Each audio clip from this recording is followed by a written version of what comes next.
Hi friends, welcome to Hornbill Studios. I've been reviewing a lot of professional cameras and professional lenses in this channel, and today I have a very different camera to review. Different not in sense it's a different camera. I'm looking at a camera for a different purpose. I'm shooting professionally since 2014 and I've been practicing photography since 2004. So I've been in photography for the past 21 years. So in the past 21 years, during the learning stages, it was a lot of curiosity, a lot of new things and stuff like that. And as I came into professional work, my experiments in photography had started coming down and the excitement too. Not that I don't like my professional work, but the self-expression has considerably come down. So I was looking for a camera which could actually replaced my mobile phone where I could see something like a leaf and take a shot. Okay, I love to observe nature, observe beautiful things around me, and I like to shoot it. So one such camera I shortlisted is the Fuji X100VI. This is the camera we are going to review, and the forerunner to it is the original X100, which was manufactured and sold 14 years ago. I've been using that camera also for 14 years, which belongs to my friend Ram, who is shooting me now. They say a thing of beauty is a joy forever. So once you see a beautiful camera, hold it in hand and it feels good in hand, automatically the mind starts observing beauty. I don't know how.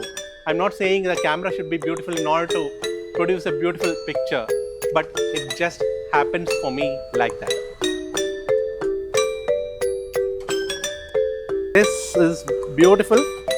Up there, summer, lovely. Great. Call it the British, call it the pay. Angel.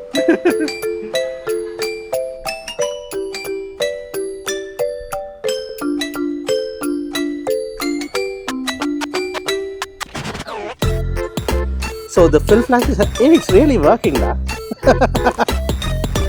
This goodie flash, it's done. That's really pretty.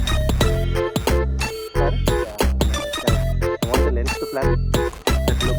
One joke in the side lane, look at the body.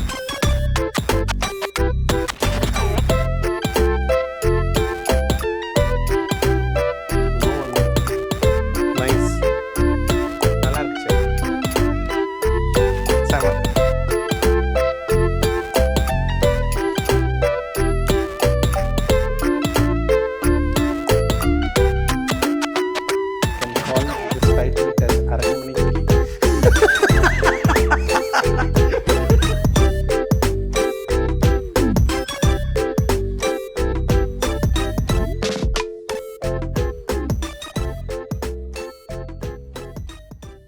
Of late, a lot of photographers are buying film cameras and using it for photography. And I was also into it. In 2017, I bought nearly 3 camera bodies, the Nikon FE2, the Pentax K1000, Pentax ME Super, and even a Hasselblad set for doing my film photography. But why film photography in the first place in the age of digital when everything can be shot fast, processed fast, uploaded into Instagram faster? Okay, I think we are all missing that organic feel towards photography. We feel there's a lot of process. When the whole digital thing started, at least in India around 2004, people were shooting JPG straight out of the camera and printing photo albums, especially the wedding photographers I know.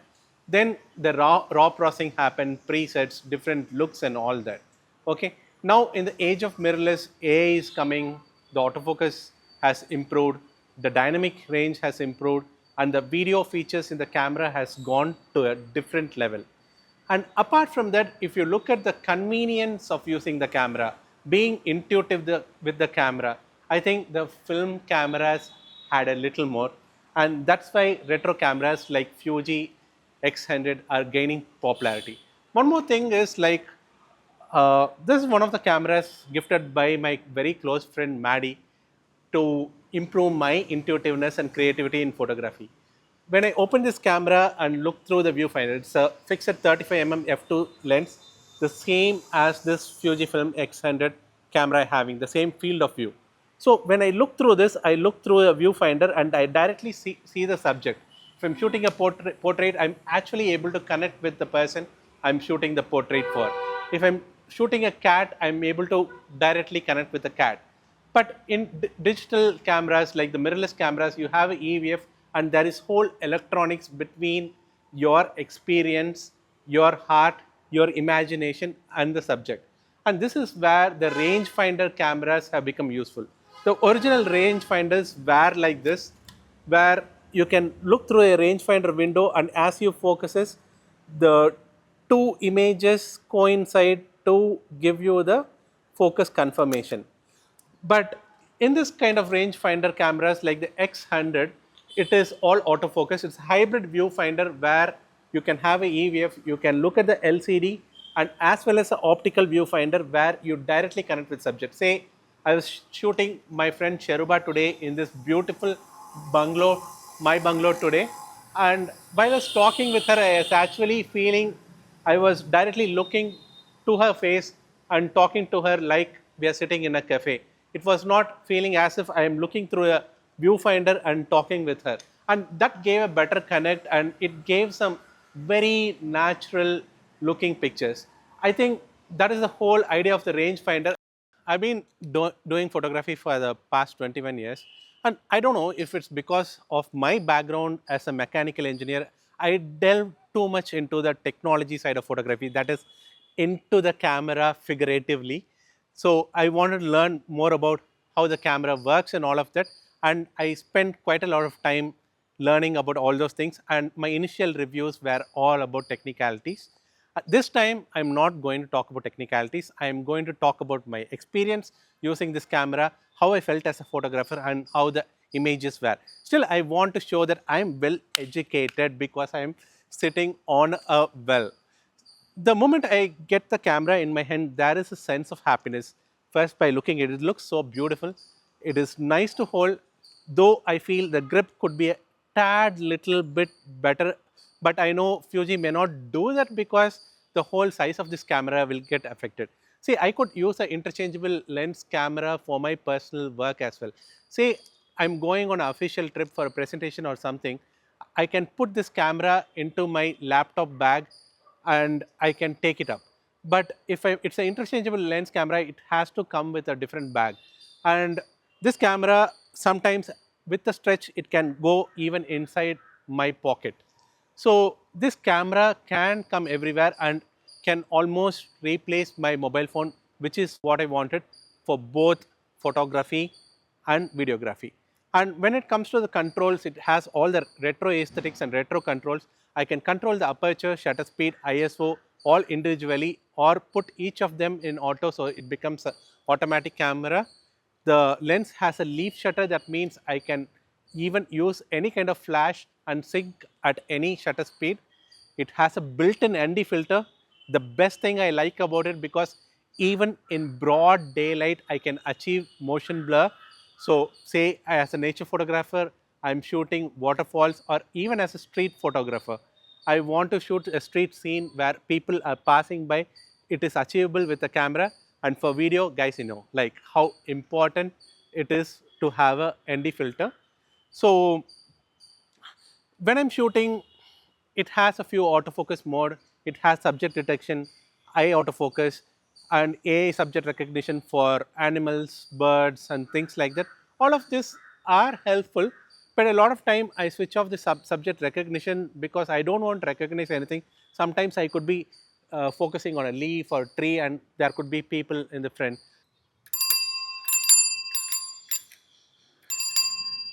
ரெக்க கட்டி பறக்குதையா Annamalai cycle. Life is a cycle, man. The old things, the old fashion has to come to the new, has to come to the current generation. People are liking the retro aesthetics.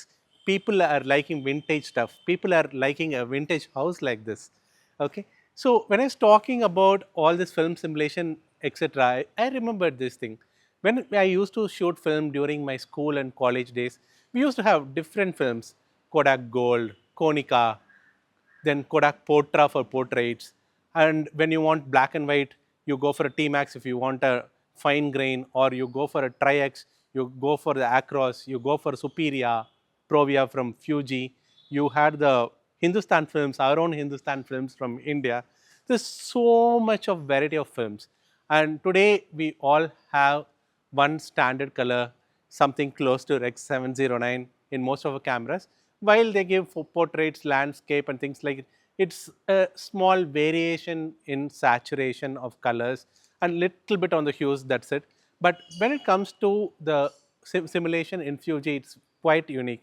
If you are talking about the final results, you can actually print and hang it on a wall. And this is something I'm really liking, which has come from the world. It is almost close to having different kinds of film. I still remember this camera X Pro 3, which Fuji didn't give a X Pro 4.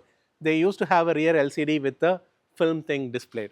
I loved that retro aesthetics too. And you can even add grains, light, weak and all that. You can add a chrome effect to your pictures, and all these things make one thing possible. You visualize the photograph as you shoot. The final picture is already on your screen in the AVF or LCD. While I talked about the optical viewfinder, that's another Zen mode I was talking about.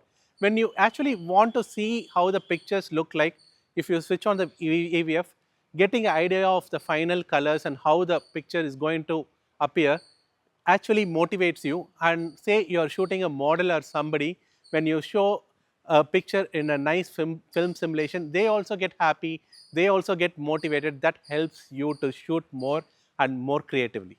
In this whole video, I didn't have much of BTS except for those shots where I was shooting my friend Chef Cheruba. Apart from that, I've been sharing images all along. Those were the images I shot. You might find most of them were in street style because this camera is there with me for only the last couple of days, and I had to unfortunately return it to Fujifilm India. So within those 2 days, what was accessible to me was street photography. But apart from that, I used the original X100, okay, for various other things too. I shot cars, I shot portraits, and all of those things. So I'm sharing all of these images, and I even feel going forward for some of the social media assignments like shooting reels and shooting social media pictures. I think this is one of the best cameras for that, because you want things to be presented in a natural point of view, in a natural wide frame. Okay, that's how I want it to be. One of the best features about this camera is this tiny flash. Can you see that? I guess now you will be able to see it. Okay, this flash fires under around close distances like around 2 meters. This really works well, and even at higher shutter speeds it works because this camera has a leaf shutter. It has a beautiful hot shoe where you can use transmitters, flash and everything, and smaller capacity flashes are good enough even in broad daylight. Because of the leaf shutter, you can increase the shutter speeds. I think it's one of the beautiful features for still photographers using flash in this camera. Moreover, with this flash, when you are using nostalgic negative and film simulations like that, it gives that old picture style wherein you use flash on your point and shoot cameras and shoot. I really love that feature. This camera has some amazing video feature set. It can shoot in FHD, 4K as well as 6K. In FHD, it can shoot as slow as 240 frames per second. It can record videos in 10-bit 4:2. It can do 8-bit also. It can do log and so on. It also has a ND filter which comes very handy while shooting videos. I feel when it comes to personal expression, after photography, video also has found a place, because all the social medias including Facebook, Instagram, YouTube, they all promote videos and we use videos a lot. Gone are the days where we search for something in Google and found the information. Now we go into YouTube. So even for personal expression, if you want to shoot a story, you want to shoot how you feel like, say waves crashing against the shore or something like that, some flowers swaying in the wind, Today morning I was shooting some lamps where the lamp was blown away by the wind and was looking very beautiful. Such expressions are possible with the video feature set of this camera. So much so that I'm thinking of using this camera for my social media content. I remember reading this poetry, the Ode on a Grecian Urn by John Keats during my school days. In that there is a verse, beauty is truth, truth is beauty. What it means is there is a truth in eternal beauties like the nature, a beauty created by art. It can give better meaning to life and you understand life better. The vice versa is also truth. Once you live the truth of things, it can make things more beautiful. I'm going to use this camera to share the beautiful things I see in my life. Subscribe to this channel. You can expect more of these crazy reviews and crazy talks in my YouTube channel, The Hornbill Studios.